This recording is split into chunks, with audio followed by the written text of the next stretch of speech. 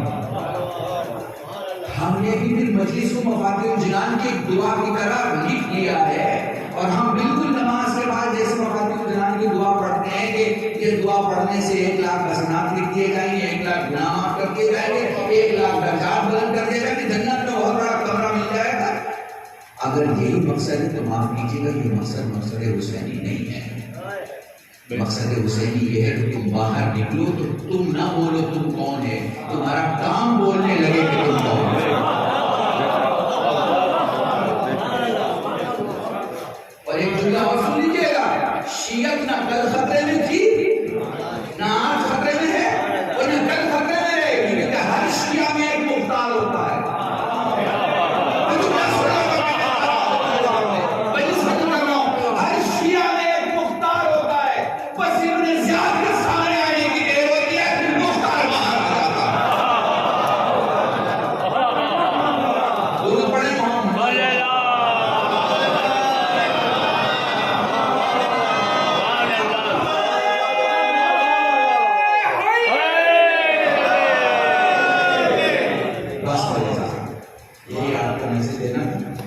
میں نے ایک موضوع آپ کے سامنے مکمل کیا. ایک مومنہ ایک مومن کی مجلس ہے، اور آپ بہتر جانتے ہیں کہ ہم لوگ مجلس سننے پڑھنے اور ان کو ثواب پہنچانے کے اس سفر میں اس سے زیادہ کیا ہی کر سکتے. یہی طریقہ اہل بیت نے ہمیں بتایا ہے. ذکر ہم ان کا کرتے ہیں، ثواب ہمارے مرحوم کو پہنچ جاتا ہے. ایک کرم ہے، یہ احسان ہے.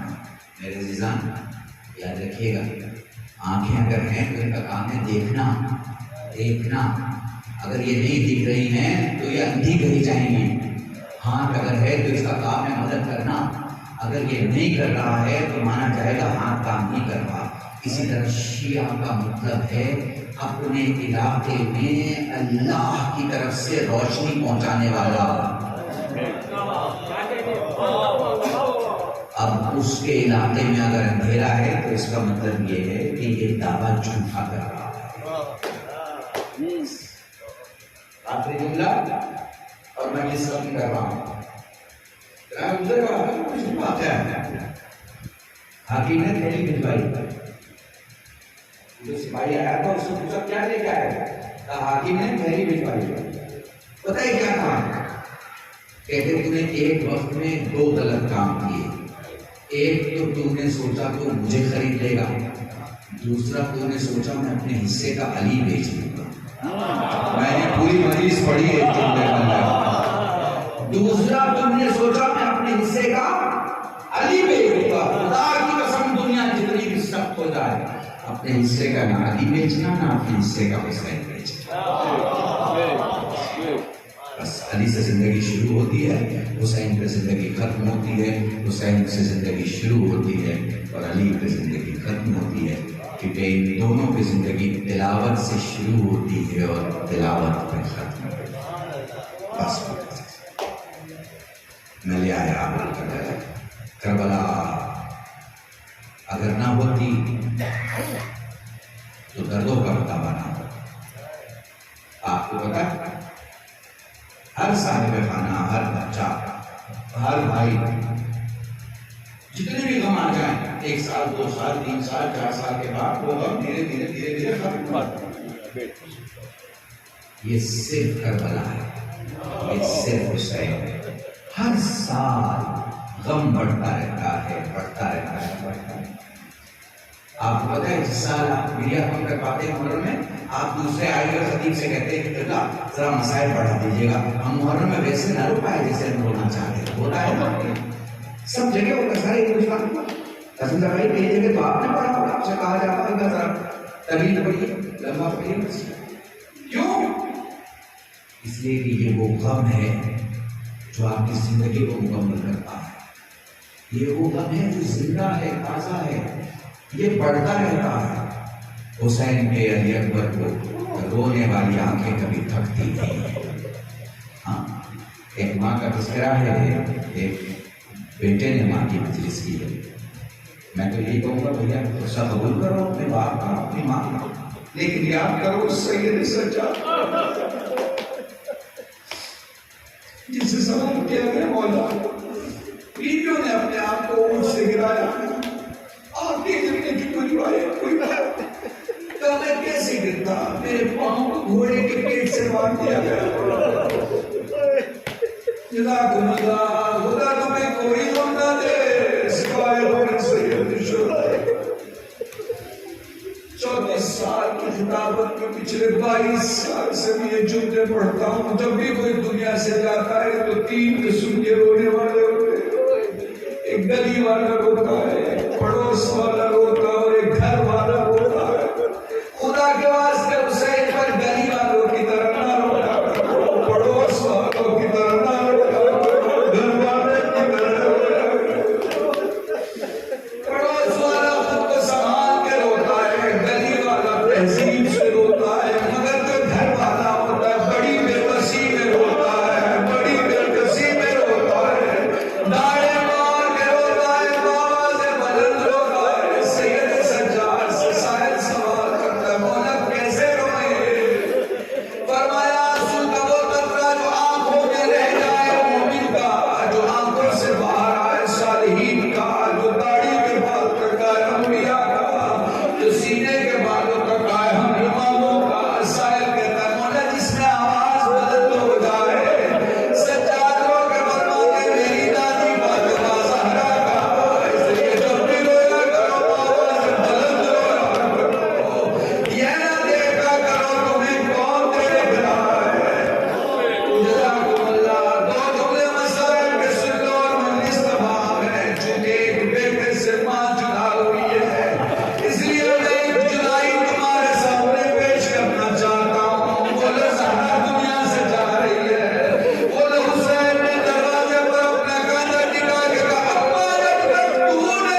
وعلما نافعا وولدا صالحا وعملا متقبلا وصلى الله على محمد وعلى جميع الطاهرين ورحمتك يا ارحم الراحمين زبری کربلا مار بیمار کربلا سے سب کچھ شفائی کریے مظلومین مظلومات مغفرت فرما روزے کی شکر میں تعظیم فرما سب کو ان کے فیصلے میں شمار فرما معاف فرما دعاؤں کو قبول فرما ربنا تقبل منا انك انت السميع العليم برحمتك فضلك ورحمتك يا ارحم الراحمين هدانا من رسول الله رسول الله اخلاص مرحوم اور مرحومہ